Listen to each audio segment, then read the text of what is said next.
जय हिंद, नमस्कार दोस्तों। स्वागत है आप सभी लोगों का। Good morning. आप सभी लोगों को बहुत बेसब्री से इंतजार था जेटीसी लिस्ट का। तो जेटीसी लिस्ट जो है वो कल आ चुकी है और आप सभी लोगों ने लगभग देख भी ली होगी। लेकिन कुछ पॉइंट अभी निकल कर आ रहे हैं, जैसे कि यानी कि ये जो लिस्ट जारी की गई है ये पूरे 60,244 कैंडिडेट, यानी कि जितनी वैकेंसी है टोटल उतने कैंडिडेट की जारी की गई है। ठीक है। अब इसमें सवाल ये बने हुए हैं कि जैसे मान लो किसी कैंडिडेट के ऊपर अगर एफआईआर वगैरह है या फिर कोई दिक्कत है, ठीक है, या फिर उनका चरित्र वेरिफिकेशन नहीं हो पाया था, तो उनका भी इसमें नाम दिया गया है। तो क्या उनको ज्वाइनिंग मिलेगी कि नहीं मिलेगी? दूसरा क्या है कि किस मतलब कैंडिडेट का ज्वाइनिंग लेटर नहीं आएगा और उसको दिक्कत यानी कि समस्या खड़ी हो सकती है। तो ये सारे जितने भी पॉइंट हैं मैं इस वीडियो के माध्यम से आप सभी लोगों के क्लियर करने वाला हूँ। तो वीडियो के अंत तक आप लोग जरूर बने रहिएगा। सबसे पहले तो बात करते हैं कि कल शाम को 6 बजे एक बहुत अच्छी खुशखबरी निकल कर आई, जो कि आप सभी लोगों के लिए यानी कि बहुत अच्छी बात रही कि आपको अपना जिला पता चल गया कि आप आखिरकार आपको किस जिले में ट्रेनिंग करनी है। क्योंकि सबसे पहले तो यही चीज़ देखी जाएगी कि आपको आखिरकार जाना कहाँ है। बहुत सारे हमारे साथी ऐसे हैं जिनको काफ़ी दूर दूर यानी कि पोस्टिंग मिली हुई है। और एक दो पॉइंट ये भी थे, कुछ क्वेश्चन थे कल मैं जब लाइव आ रहा था तो पूछ रहे थे कैंडिडेट कि जहाँ जेटीसी जिला जो होता है क्या वही पहली पोस्टिंग होती है, वहीं पे यानी कि नौकरी करनी होगी? तो बिल्कुल भाई, जहाँ जेटीसी होती है यानी कि जहाँ आपको ये जेटीसी लिस्ट के लिए जौन सा जिला आप लोगों को दिया गया है वही पहली पोस्टिंग है आप लोगों की। ठीक है, यानी कि वहीं पे पहली पोस्टिंग होगी आपकी, वहाँ से कहीं दूसरी जगह नहीं जाना है। दूसरा पॉइंट और मैं क्लियर कर दूँ कि आरटीसी 90%, तो क्या मैं 100% बता रहा हूँ आपको कि जिस ज़िले में आपकी जेटीसी होनी है सेम उसी ज़िले में आप लोगों की आरटीसी होनी है। क्योंकि इस बार आपने ये देखा है कि लड़कियों का भी जेटीसी सेंटर इधर उधर किया गया है। यानी कि इससे पहले जब भर्ती हुई थी, मेरी वाली जो भर्ती हुई थी, मुझे शायद याद है कि लड़कियों की जो जेटीसी हुई थी वो होम डिस्ट्रिक्ट हुई थी। ऐसा कुछ नहीं है, इस बार सभी को जिले अलॉटमेंट किए गए हैं, सभी को इधर उधर किया गया। तो इसका मतलब ये है कि जहाँ जेटीसी होनी है और वहीं पे आप लोगों की आरटीसी 100% होनी है। ठीक है, तो ये पॉइंट आप लोग क्लियर कर लेना। दो तीन पॉइंट और मैं इस वीडियो के माध्यम से क्लियर करूंगा। सबसे पहले मैं ये नोटिस पढ़ के दिखा दूँ आपको कि ये पुलिस आयुक्त, सभी पुलिस कमिश्नरेट और पुलिस अधीक्षक के माध्यम से ये मुख्यालय की तरफ से भेजा गया है।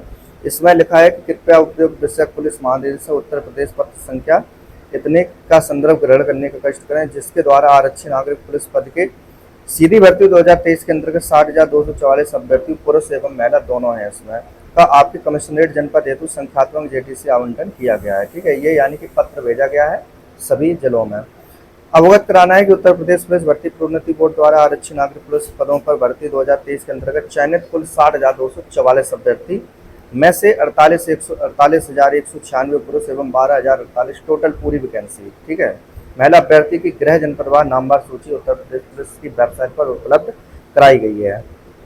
इस मुख्यालय के पत्र संख्या 10 के अनुसार उक्त अभ्यर्थियों की जेटीसी दिनांक 17/6/2025 से आधारभूत प्रशिक्षण दिनांक स्टार्ट है एवं आधारभूत प्रशिक्षण यानी कि आरटीसी आपकी 21/7/2025 से प्रस्तावित है। ठीक है, यह अंतिम जनपद आवंटन है। सबसे पहला पॉइंट आप क्लियर कर लेना। अंतिम जनपद का मतलब है एक बार ये जनपद आपको मिल गया, जैसा कि मैंने अभी आपको क्लियर किया कि आपकी जेटीसी में जहाँ यानी कि ट्रेनिंग होगी, जहाँ आपकी आरटीसी छोड़ दो, जेटीसी जहाँ पे आपकी होगी वहीं आपकी यानी कि पोस्टिंग होनी है। ठीक है, ये अंतिम जिला आवंटन है जो केवल चरित्र सत्यापन चिकित्सा परीक्षण में सफल अभ्यर्थियों के लिए प्रभावी होगा। अब आप लोगों को सवाल ये बना हुआ होगा कि पता कैसे चलेगा कि चरित्र में सफल है कि असफल है, ऐसा कुछ है। तो उसके लिए मैं आप लोगों को बता दूं, ये जितनी भी ये अभी आपको पता चला था कि लगभग एक न्यूज अभी निकली थी, उसमें लगभग 59,000 कुछ कैंडिडेट जो हैं वो टोटल पास किए गए थे, लेकिन कुछ को रोक दिया गया था। तो देखिए, ये वेरिफिकेशन अपना चलता रहता है, ये विभागीय कार्रवाई होती है। जब तक आप लोग जेटीसी के लिए जाएंगे वहाँ पे फिर से आपको वेरिफिकेशन यानी कि वेरीफाई किया जाएगा आप लोगों से। वहाँ पे फिर से जो फाइल वगैरह बनेगी पुलिस अधीक्षक कार्यालय में, सभी को बुलाया जाएगा, वहाँ से फिर से आपका यानी कि आपको वेरीफाई किया जाएगा। अगर वहाँ पे आपको कोई दिक्कत समस्या जैसे आती है, जैसे मान लो किसी के पास केस वगैरह हुआ था, उसका केस सॉल्व नहीं हुआ था या फिर किसी कारणवश उस किसी में फेल है, तो उसको वहाँ से फिर वापस कर दिया जाएगा। तो ये आप लोग क्लियर कर लेना।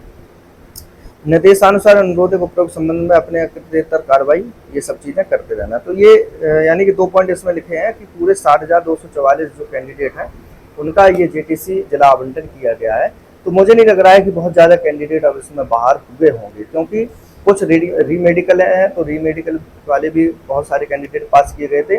कुछ का चरित्र वगैरह में दिक्कत थी तो उनको भी लगभग पास कर दिया गया था। अब दिक्कत समस्या उनको ही हो सकती है जिनकी मान लो कोई FIR वगैरह हुई थी या फिर कुछ और समस्या हुई थी या फिर और कोई भी दिक्कत थी, तो उनका हो सकता है कि वहाँ पे जो ज्वाइनिंग वगैरह है वो रोका जा सकता है। ठीक है, क्योंकि वहाँ पे जब आप लोग जाएंगे JTC के लिए तो वहाँ पे पुलिस अधीक्षक कार्यालय में एक फाइल होती है, वहाँ पे साइन करने होते हैं जाके। ठीक है, साइन वगैरह होते हैं, शायद मुझे याद है, मेरे मतलब मैं हम सभी लोग जितने भी JTC के लिए गए थे तो वहाँ पे पुलिस अधीक्षक कार्यालय में वहाँ पे गए थे, तो वो जो फाइल वगैरह थी उस पर साइन वगैरह कुछ किए गए थे, या फिर जो करेक्टर रोल वगैरह था उसके लिए कुछ ना कुछ काम से बुलाया गया था। मुझे इतना याद नहीं है किस काम से बुलाया गया था। तो मुझे लग रहा है कि यही एक ऐसी चीज़ है कि जहाँ पे आप लोगों को फिर से वहाँ पे वेरीफाई किया किया जाएगा।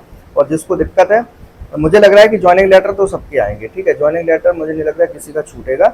वो चीज़ अभी क्लियर हो जाएगी कि जैसे मान लो अभी ज्वाइनिंग लेटर जब आने लगेंगे तो ये चीज़ पता चल जाएगी। ऐसे आसपास मेरी जानकारी में भी हैं कैंडिडेट जिनका रीमेडिकल भी हुआ था, और ऐसे मुझसे जुड़े कैंडिडेट हैं जिनके ऊपर कोई केस वगैरह भी हुआ था, तो उनसे मैं पता करके आप लोगों को बता दूंगा कि हाँ ऐसा मतलब उनके ज्वाइनिंग लेटर आए हैं कि नहीं आए, ये मैं तब क्लियर कर दूंगा आप लोगों को। तो बाकी ये जो बहुत अच्छी खुशखबरी की बात है, तो आप सभी लोग अपनी तैयारी जरूर कर लीजिएगा। आज 1 तारीख हो चुकी है, सिर्फ 15 दिन का समय है, और JTC में मैं आप लोगों को बता दूं कि 1-2 दिन पहले ही आप लोग पहुंच जाइएगा, क्योंकि फिर मैं हमेशा ही बताता रहता हूं कि ज्वाइनिंग तो हो जाएगी आपकी, कोई दिक्कत नहीं है, लेकिन वहाँ पे फिर आपको परेशान होना पड़ेगा। पुलिस अधीक्षक का बार बार ऑफिस जाना पड़ेगा आपको, मतलब अपने कारण प्रस्तुत करने पड़ेंगे, डॉक्यूमेंट्स प्रस्तुत करने पड़ेंगे, इन कारण से मैं नहीं आ पाया ऐसे, मतलब अगर फर्जी मतलब कोई सोच रहा है कि चलो हम 10 दिन लेट ही जाएंगे, तो उनके लिए मैं बता रहा हूँ फिर कागज वैसे बनवाने में भी आपको दिक्कत होगी। अगर जिसकी जेन्युइन समस्या है तो वो अपना कागज वगैरह, जैसे किसी की बीमारी है, किसी को कोई समस्या है, वैसी कोई दिक्कत है तो अपना बनवा के लाए तो उसके ऊपर विचार किया जा सकता है। लेकिन अगर कोई फर्जी वाला करेगा, आप लोग करेंगे, तो उस पर कोई विचार विमर्श पर ज़्यादा नहीं किया जाता है, फिर आप परेशानी हो जाएंगे। ठीक है, तो मैं तो